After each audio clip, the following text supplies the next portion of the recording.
Good evening. My name is the Vagrant. You need not know my real name or see my real face. Those are not what you have come for. You are here for the stories that I have to share. The first of which is about a routine that goes wrong and will send all involved far outside the sight of man. It is a tale known as The Light in the Graveyard.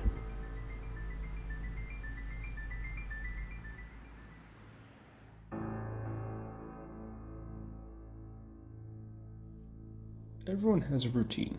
Get up, go to work, so on and so on. My routine takes me by an old cemetery. It's a sad lot. Its exact origins are lost to history, but eventually it became a city yard, where they buried homeless people, unidentified bodies, and even criminals. It was more like a dump site than anything else. The old church in front of it was condemned. The front arch was completely overgrown with brush. The windows were all broken, and the bell had actually fallen out of the tower. I never gave it much thought other than that it was an eyesore, unkempt and old. I sometimes wondered if anyone ever goes there anymore to put flowers on the graves. I can't imagine that. Driving by every night, I grew used to looking at it, and that alone was the most attention it got from anyone. One day, my routine got messed up. I was called in on a day off to help with a midnight shipment. As I drove, I looked over at the old yard and saw something new. Out amidst the old crumbling stones was a light. I had to stop the car and look. It was the most abnormal thing I'd ever seen. It stood out, yet it lacked radiance. It shined alone, not brightening anything else in the graveyard. I don't know how long I stood there in the road gazing at it. It must have been hours because I got a phone call from my boss chewing me out for missing the shipment. After that, I became obsessed. I needed to know what that light was. The next night, I drove out again, and again the light was there. I thought of going into the yard and seeing it up close, but I lost my nerve and drove away. Something about it frightened me. What light doesn't brighten the world around it? Why was the rest of the yard dark? I went to the graveyard in the daytime thinking I would be safe. I looked from stone to stone but found no clues. I asked around town, but again, no one knew anything about it. Night after night, I saw it there. It taunted me, haunted my thoughts. I needed to know what it was.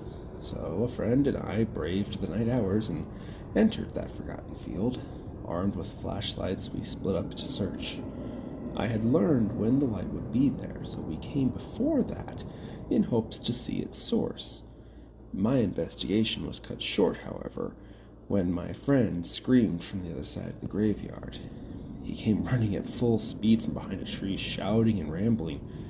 I gave in to fright and followed him to the car. We were gone like a flash. He refused to say what he saw, and after that, he wouldn't return my phone calls. I later found out he had checked himself into the Amistad mental health facility shortly after that night. I still wanted to know what it was. And so, alone, I walked into that graveyard as the sun was setting. The cold breeze made me shiver as I huddled down in a bush and watched. Hours passed. I sat as still as one of those old uncared-for stones that marked where the dead lay. I reflected on how sad it was. The only proof that these poor souls ever lived, and no one seemed to care. It was heartbreaking. After a few hours, I honestly wanted to cry. Then I heard a noise from the back of the church. A heavy, lumbering sound from the back door swinging open. I gasped in horror, seeing what had disturbed my friend that night.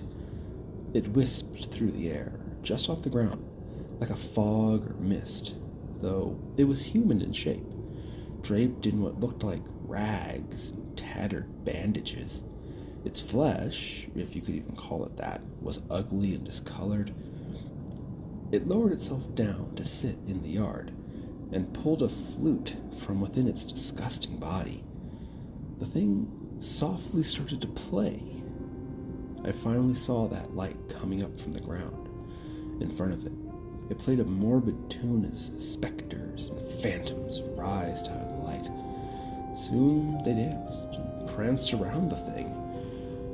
The graveyard became like a dance hall for those forgotten souls.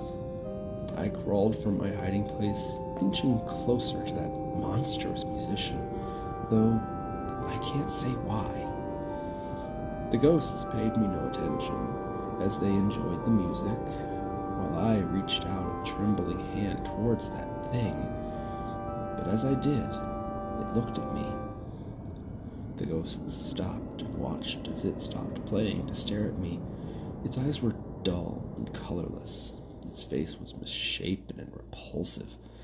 I wanted to scream, but I was too afraid. After a painfully slow moment, it seemed to lose interest in me and resumed its music. I sat down and watched on as the ghosts danced around. A few times the thing looked at me like it was expecting me to do something. Never speaking, just looking. I admired it.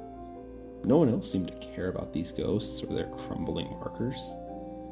It may have been hideous to look at, but something in its eyes seemed kind and warm, if a bit unsettling. I still return there whenever I can get the chance to watch those ghostly gatherings hosted by that strange creature just outside the sight of man.